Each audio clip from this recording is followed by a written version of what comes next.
ठीक है, शुरू से लेकर लास्ट तक कि कैडेट वेटिंग पीरियड है क्या। सब पूछते हैं कि सर कैडेट वेटिंग पीरियड इस कंपनी में इतना है, उस कंपनी में इतना है, लेकिन एक्चुअली में है क्या कैडेट वेटिंग पीरियड और ये क्यों है। ठीक है, सबसे ज्यादा इंपॉर्टेंट है कि क्यों है ये वेटिंग पीरियड। तो हम लोग इस वीडियो में सब कुछ जानेंगे वेटिंग पीरियड के रिगार्डिंग, सारे लोगों के डाउट्स क्लियर हो जाएंगे और ध्यान से आपको समझना पड़ेगा इस वीडियो को। ठीक है, तो एक एग्जांपल लेते हैं। ठीक है, एक एग्जांपल लेते हैं कि तोलानी, ठीक है, तोलानी से स्टूडेंट पास हुए हैं। ठीक है, फॉर एग्जांपल तोलानी का अगस्त बैच का कैपेसिटी है मान लीजिए 120। ठीक है, 120 उनके बीएनएस कैंडिडेट्स है, 120 या 180 है कुछ इस तरह से। तो उनके 120 या 180 कैडेट्स है। ओके, तो तोलानी के 120 कैडेट्स है। अब इसमें से मान लीजिए कि 120 बच्चे 100 टोटल एंग्लो ईस्टर्न में प्लेस्ड है। ठीक है, या फिर एंग्लो ईस्टर्न का भी एग्जांपल ले सकते हैं कि उनके पास में 120 जो कैडेट है वो अगस्त बैच में एंग्लो ईस्टर्न के निकल गए। ठीक है, अब आपको मालूम है एंग्लो ईस्टर्न के 120 कैडेट रेडी है ज्वाइनिंग के लिए, अगस्त में पास हुए हैं। तो सबसे पहली बात है कि आप अभी कॉलेज में पढ़े हैं, कंपनी के बारे में कुछ जाने हैं नहीं जाने। तो कंपनी क्या करती है, कंपनी आपको इंडक्शन कोर्स करवाती है। ठीक है, कंपनी आपको क्या करती है, इंडक्शन कोर्स करवाती है। इंडक्शन कोर्स मतलब एक फेमिलराइजेशन कोर्स बोलते हैं उसको। कंपनी अपने बारे में बताती है, सेफ्टी स्टैंडर्ड बताती है, क्या करना पड़ता है जहाज में जाने के बाद में, कंपनी का क्या क्या पॉलिसीज है, क्या क्या ध्यान रखना है आपको। तो उसको इंडक्शन कोर्स बोलते हैं, ट्रेनिंग वगैरह के एक तरह से ये ट्रेनिंग होता है आप लोगों का। ठीक है, तो पहली बार जो भी आदमी आता है कंपनी में उसका इंडक्शन कोर्स होता है, चाहे वो थर्ड ऑफिसर हो चाहे कैडेट हो, कोई भी अगर कंपनी चेंज करता है उस कंपनी में पहली बार जाता है तो सबका इंडक्शन कोर्स होता है। तो ये इंडक्शन कोर्स होता है, किसी कंपनी में 1 हफ्ता का होता है, किसी कंपनी में 2 दिन का होता है, लेकिन उसका टाइम फिक्स करना पड़ता है। ठीक है, तो ये हो गया आपका इंडक्शन कोर्स, तो इसमें टाइम लगता है। फिर दूसरी चीज हो गई आपको डॉक्यूमेंटेशन। ठीक है, आपका जो सीडीसी है, ठीक है, सीडीसी है वो कॉलेज में ही बन जाता है। उसके बाद में बेसिक एसटीसीडब्ल्यू जो सर्टिफिकेट बोलते हैं हम लोग, standard training of certificate and watch keeping. तो एसटीसीडब्ल्यू जो सर्टिफिकेट है वो आपका कॉलेज में बन जाता है। लेकिन उसके अलावा अगर आप जैसे टैंकर में जा रहे हैं तो टैंकर का एक सेफ्टी कोर्स होता है, वो 1 हफ्ते का होता है। अगर गैस कैरियर केमिकल टैंकर में जा रहे हैं तो उसके अलावा इन एडिशन टू डेट आपको केमिकल टैंकर का 1 हफ्ता का कोर्स करना पड़ता है जिसको सीटीएफसी बोलते हैं। ऑयल टैंकर में जा रहे हैं तो ओटीएफसी करना पड़ता है, गैस कैरियर में जा रहे हैं तो जीटीएफसी करना पड़ता है। तो इस तरह से अलग अलग कुछ कुछ कोर्सेस आपको करने पड़ते हैं जहाज में जाने से पहले। ठीक है, तो ये चीज हो गया। उसके बाद में अगर कंपनी का भी कुछ सिमुलेटर कोर्स है तो वो सब करना पड़ता है, तो इन सब चीजों में टाइम लगता है। तो उसके बाद में आते हैं यूएस वीजा। उसके बाद में यूएस वीजा आजकल बहुत सारी कंपनी कैडेट्स को भी लगाती है, क्योंकि जहाज का तो देखिए वर्ल्ड वाइड रूट रहता है। अगर आपका जहाज वर्ल्ड वाइड रूट नहीं है तब यूएस वीजा के लिए नहीं बोलेगी, लेकिन अगर आपकी एक अच्छी कंपनी है, स्टैंडर्ड कंपनी है जिसका जहाज वर्ल्ड वाइड घूमता है, तो वो आपको यूएस वीजा के लिए बोलेगी। तो यूएस वीजा के लिए अप्लाई लिख करना पड़ता है। फिर उसका डॉक्यूमेंटेशन करने के लिए आपको अपॉइंटमेंट लेना पड़ता है। अपॉइंटमेंट आपको मुंबई में मिलेगा, चेन्नई में मिलेगा, जो भी सेंटर में मिलेगा वो स्पेसिफिक डेट में मिलेगा। अभी यूएस एम्बेसी है, वो सिर्फ आपके लिए तो नहीं बैठा है कि हाँ भैया कैडेट जी आएंगे और फॉर्म अप्लाई करेंगे, हमको उनको प्रायोरिटी में डेट देना है, ऐसा नहीं है। यूएस एम्बेसी के लिए तो आप कैडेट हो चाहे कोई भी आदमी हो, इंडियन सिटीजन तो इंडियन सिटीजन, सब उनके लिए बात बराबर ही है। तो बट सीफेरर्स का अलग होता है। वीजा का जो स्कीम है वो C1D बोलते हैं, बाकी लोग का B1 B2 और अलग अलग तरीके का वीजाज होता है। हम लोगों सीफेरर्स के लिए C1D वीजा होता है। तो C1D वीजा का अपॉइंटमेंट लेना पड़ता है, जाके आपको डॉक्यूमेंट सबमिट करना पड़ता है। तो ये सब अलग अलग ये सब डॉक्यूमेंटेशन में आपके टाइम लगते हैं। तो इसलिए आपका इन सब चीजों में तो 1 डेढ़ महीना 2 महीना तो ऐसे ही निकल जाता है। तो अभी सोचिए आप अगस्त में पास हुए हो, फिर ये 1 2 महीना इसमें निकल गया, तो ये फर्स्ट वेटिंग पीरियड है जो आपको वेट करना पड़ता है, इसका कोई ऑप्शन नहीं है। अच्छा, दूसरा वेटिंग पीरियड है कि मान लीजिए कि 120 कैडेट एंग्लो ईस्टर्न से पास आउट हुए हैं और वो जहाज पे जाने के लिए रेडी है।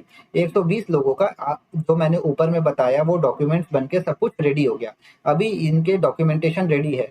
अब अब 120 जहाज पे आपको मालूम है कि जहाज पे वैकेंसी आएगी तभी तो लोग जाएंगे, ठीक है, और जहाज को भी किनारे आना पड़ेगा।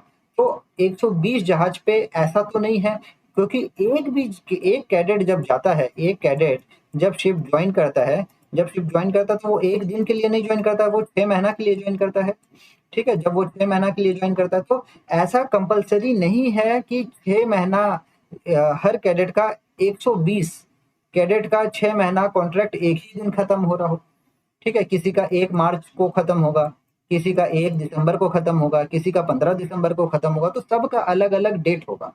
तो कंपनी क्या करती है कि कंपनी यहाँ पे कैडेट का लिस्ट बनाती है, लिस्ट ऑफ कैडेट बनाती है। ठीक है, लिस्ट लिस्ट ऑफ कैडेट बनाती है। तो लिस्ट कैसे बनाती है, मान लीजिए वो बनाएगी एक स्टूडेंट है, मान लीजिए अशोक है। ठीक है, अशोक है, फिर अमित है, तो ऐसे करके वो लिस्ट बनाएगी। अमित है, फिर ऐसे करके वो पूरा 120 कैडेट का लिस्ट बनाएगी। फिर उसके बाद में क्या होता है कि यहाँ पे आपका प्रायोरिटी रहता है। प्रायोरिटी आपका ये रैंकिंग वाइज ही रहता है, प्रायोरिटी। तो अभी मान लीजिए 120 जहाज है उनके पास में, तो अब 120 जहाज का लिस्ट होगा उनके पास में। मान लीजिए कि एक जहाज है जिसका नाम है की, दूसरा जहाज है जिसका नाम है उबे, ठीक है, तीसरा जहाज है उसका नाम है कैप। तो ऐसे करके उनका जहाज का लिस्ट है। अब वो लिस्ट में बनाएंगी कि ये जहाज में वैकेंसी 15 नवंबर को आ रहा है। ठीक है, कैडेट का वैकेंसी 15 नवंबर को आ रहा है। इस जहाज पे कैडेट का वैकेंसी 20 नवंबर को आ रहा है। इस जहाज में कैडेट का वैकेंसी आ रहा है 25 नवंबर को। तो ऐसे करके लाइन से कैडेट का वैकेंसी की लिस्ट बनती है। ये जहाज पे ऐसा कंपलसरी नहीं है कि सब लिस्ट एक साथ ही बनेगी, एक ही दिन वैकेंसी आएगी सारे जहाज पे। तो एक लिस्ट बन गई स्टूडेंट की रैंकिंग के बेसिस के कि आपका कॉलेज का परफॉर्मेंस कैसा था। अगर आप कॉलेज में टॉप है तो यहाँ पे आपका टॉप में नाम रहेगा। अगर आप एकदम खराब थे, कॉलेज में फेलियर थे, तो आपका नाम बॉटम में रहेगा। तो दो लिस्ट बन गई आपको। अब आप स्कूल कॉलेज में पढ़ेंगे मैच द कॉलम। ठीक है, मैच द कॉलम आपने पढ़ा होगा। मैच द कॉलम कैसे होता है, तो यही वही चीज करते हैं ये लोग। यहाँ पे जो टॉप टॉप रैंकर्स होते हैं, पहला अपॉर्चुनिटी इसको मैच कर देते हैं, अशोक को की में भेज देते हैं। ठीक है, ये फर्स्ट वैकेंसी है। फिर अमित है, अमित को उबे में भेज देते हैं। ऐसे ही करके जो कैंडिडेट्स होते हैं, जैसे जैसे वैकेंसीज आती है, वो वैकेंसीज आपके साथ में मैच होते जाती है। ठीक है, तो ये रीजन है आप लोगों का वेटिंग का। ठीक है, इसके अलावा और एक रीजन मैं बताता हूँ जो आप लोगों को नहीं पता होगा, और शायद आपके समझ में आए नहीं आए, लेकिन फिर भी मैं बता देता हूँ, अपना एक्सपीरियंस शेयर कर देता हूँ आपसे, ताकि आपको थोड़ा सा इन्फॉर्मेशन मिले इसके बारे में और आपका कंसेप्ट भी क्लियर हो जाए। तो ये वाला चीज तो आप समझ गए कि अगर आप कॉलेज में अच्छा परफॉर्म करेंगे तो आपकी वेटिंग पीरियड बढ़ जाएगी। ये जो इंटरनेट में बोलते हैं अरे यार समुद्रा मत ज्वाइन करो, बहुत वेटिंग पीरियड है, वो है लास्ट वाले लोग। ठीक है, ये लास्ट वाले लोग यहाँ पे आपको गुमराह कर रहे हैं। मेरा जो इस साल का समुद्रा से पास आउट हुए हैं मेरे स्टूडेंट, वो नवंबर में ज्वाइन किए हैं। अगस्त वाले पास आउट कैंडिडेट नवंबर में ज्वाइन किए हैं, क्योंकि उनका परफॉर्मेंस जो कॉलेज में था वो एकदम टॉप लेवल का था, और वो नवंबर में ज्वाइन कर लिए। तो समुद्रा में कितना वेटिंग हुआ, 4 महीना का वेटिंग है बस। और लोग बोलते हैं 1 साल 1.5 साल का वेटिंग है, समुद्रा मत ज्वाइन करो। भाई, अफवाह में मत जाओ आप। और अगर कुछ भी डाउट है तो आप मेरे से कंसेप्ट क्लियर करो ना। मैं आपको तो मालूम ही है कि मैं आपको फैक्ट बताता हूँ, कोई उल्टी सीधी बातें नहीं बताता हूँ। तो आप मुझसे कंसल्ट करो, मैं आपको गाइड करूंगा कंपनीज के बारे में, सब कुछ के बारे में। हमारे स्टूडेंट हर कॉलेज में हर जगह पढ़ रहे हैं। तो ये चीज हो गया, ये कंसेप्ट क्लियर हो गया। तीसरा चीज है कि ओनर एंड मैनेजमेंट। ठीक है, ओनरशिप कंपनी में ऑलवेज थोड़ा सा वेटिंग पीरियड कम रहता है, क्योंकि उनके खुद के जहाज है और वो क्रेडिट ले रही है। मैनेजमेंट कंपनी में क्या होता है, मैनेजमेंट कंपनी में जैसे कि फ्लीट हो गया, एंग्लो हो गया, सिनर्जी हो गया, ये मैनेजमेंट कंपनी है। तो मैनेजमेंट कंपनी में क्या रहता है कि ये दूसरे जहाज का जो जहाज है उसको मैनेज करती है, ओनर कोई और रहता है, ये मैनेज करती है। तो इसमें क्या होता है कि मान लीजिए अदानी है। ठीक है, अदानी का जहाज है। तो अदानी का एक एग्जांपल लेते हैं, अदानी का एक जहाज है, एक जहाज है मित्तल का। ठीक है, दोनों का जहाज है, अपनी सिनर्जी में दोनों का है। इसको एम कीर्ति बोलते हैं। मित्तल का जहाज है, मितानी हो गया, बातों बातों में मितानी हो गया, मित्तल। ठीक है, मित्तल का जहाज मान लीजिए लेते हैं। मित्तल का है एएम मित्तल करके, एएम कीर्ति है, उनका बेटा बेटी के नाम पे दो जहाज है, एएम कीर्ति, एएम उमंग। ठीक है, तो ऐसे करके मित्तल के जहाज है, अदानी के भी जहाज है। तो ये जो जहाज है, अदानी बोलता है कि हम फ्रेश कैडेट को नहीं लेंगे, हमको खाली एक्सपीरियंस कैडेट चाहिए, ठीक है। और मित्तल बोलता है कि भैया हम तो फ्रेश कैडेट को ले लेंगे, कोई दिक्कत नहीं है, ठीक है। तो नॉर्मली 50% ऑफ द केस में ओनर ओनर बोलता है कि हम फ्रेश कैडेट नहीं लेंगे, ठीक है। वो बोलता है हम फ्रेश कैडेट नहीं लेंगे, तो और मित्तल बोलता है कि हम फ्रेश कैडेट को ले लेंगे। इसलिए जब आप फर्स्ट टाइम जहाज पे जाते हैं, तब कंपनी के बारे में ऑप्शंस जो है आपके लिए कम रहते हैं। तो मान लीजिए एक कंपनी है, उसमें 120 जहाज है। अभी 120 में से 60 जहाज का ओनर बोल रहा है कि हमको भैया नहीं चाहिए फ्रेश कैडेट, हमको एक्सपीरियंस कैडेट चाहिए। और दूसरा 60 जहाज का बोल रहा है कि हम ले लेंगे फ्रेश कैडेट को, कोई दिक्कत नहीं है। तो आप जब कॉलेज से पास करते हैं, तो आपके पास तो अपॉर्चुनिटी कम हो गया ना, ऑप्शंस कम हो गया। तो वही होता है रियलिटी में। आप जब पहला जहाज पे जाते हैं, तब आपको थोड़ा सा लंबा वेटिंग रहता है। लेकिन जब दूसरा जहाज के लिए आप जब जाते हैं, तब ऑटोमेटिक वेटिंग पीरियड कम हो जाता है। सिनर्जी में तो 1 महीना 1.5 महीना का ही वेटिंग पीरियड है सेकंड शिप के लिए। फर्स्ट शिप के लिए यस, थोड़ा सा वेटिंग पीरियड ज्यादा हो गया है अभी, क्योंकि यहाँ पे थोड़े से वेसल्स कम हो गए हैं पिछले साल के कंपैरिजन में। लेकिन सेकंड शिप के लिए वेटिंग पीरियड हमने ऑब्जर्व किया है कि बहुत कम हो जाता है, क्योंकि हर जहाज की कंपनी जो है वो ओनरशिप जो है वो एक्सपीरियंस कैडेट को लेना चाहती है। अच्छा, तीसरा चीज ये है कि कैडेटशिप हर शिप में नहीं होता है, ठीक है। ये जहाज पे मेरे पास में कैडेट है, पिछला 2 जहाज में मेरे पास में कैडेट ही नहीं है। ओनर जो है वो बोलता है कि भैया हम क्यों खर्चा करें, हम एक्स्ट्रा, हमको क्या फायदा हो रहा है ट्रेनिंग देके कैडेट को। वो खर्चा नहीं करना चाहता है। जो 500 $550 कैडेट की सैलरी होती है, वो भी उसको अखड़ती है। अरे भैया, आप ट्रेनिंग नहीं दोगे तो बंदा ऑफिसर कैसे बनेगा, ये समझते ही नहीं है। तो बहुत सारे ऐसे जहाज होते हैं जिसमें एक भी कैडेट नहीं होता है, समझ रहे। तो अब एक भी नहीं है, तो और लिमिटेशन कम हो गया। पहला लिमिटेशन तो ये हो गया कि बहुत सारे ओनरशिप फर्स्ट टाइम कैडेट को नहीं लेती है। दूसरा चीज हो गया कि बहुत सारे ओनर मना ही कर देते हैं कि नहीं भैया, हमको कैडेट नहीं चाहिए, हमको लफड़ा नहीं चाहिए, ठीक है। तो इस टाइप से रहता है, इसीलिए आपका वेटिंग पीरियड बढ़ जाता है। क्योंकि कंपनीज जो है वो तो बंदे को तो उठा ली, कैडेटशिप का ऑलरेडी उन्होंने स्पॉन्सरशिप और प्लेसमेंट तो दे दिया अलग अलग लोगों को। अभी मान लीजिए 200 लोग एक साल में उस कंपनी में पास आउट हो रहे हैं, लेकिन जाने के लिए, भेजने के लिए जहाज उनके पास में 100 है, तो कैसे भेजेंगे। वेटिंग पीरियड ऑटोमेटिक बढ़ेगा ना। इसीलिए आपसे यही है कि आप जो है सैलरी की तरफ नहीं देखें, आप वेटिंग पीरियड देखें कि कहाँ पे वेटिंग पीरियड कम है, कौन सी कंपनीज में।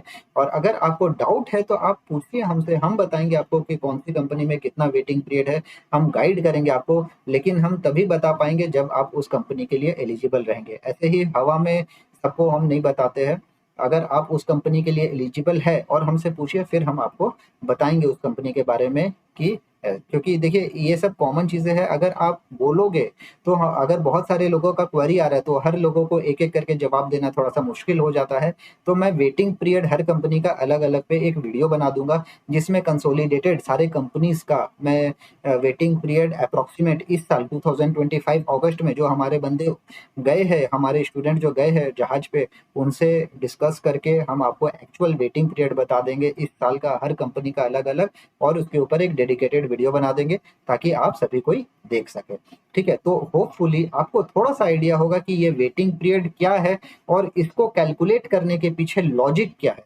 तो देखिए, वेटिंग पीरियड से डरना नहीं है, आपको अच्छा से पढ़ाई करना है। कॉलेज में अगर अच्छा परफॉर्मेंस रहा, तो आप वेटिंग पीरियड ऑटोमेटिकली खुद कम कर सकते हैं और अपना करियर जल्दी से जल्दी आप बना के थर्ड ऑफिसर बन सकते हैं, ठीक है। अगर वीडियो अच्छा लगा, हेल्पफुल लगा, तो लाइक करें और शेयर करें अपने दोस्तों से जो स्पॉन्सरशिप की तैयारी कर रहे हैं, IMU CT की तैयारी कर रहे हैं, और उनको भी डर लगता है कि भैया ये वेटिंग पीरियड होता क्या है। ठीक है, डरने की बात नहीं है, वेटिंग पीरियड कुछ नहीं है। आप परफॉर्मेंस अपना अव्वल रखिए, टॉप लेवल का परफॉर्मेंस रखिए। वेटिंग पीरियड के आपको कोई नहीं रोक सकता ऑफिसर बनने से जल्दी। Thank you guys, see you next in the next video. Take of.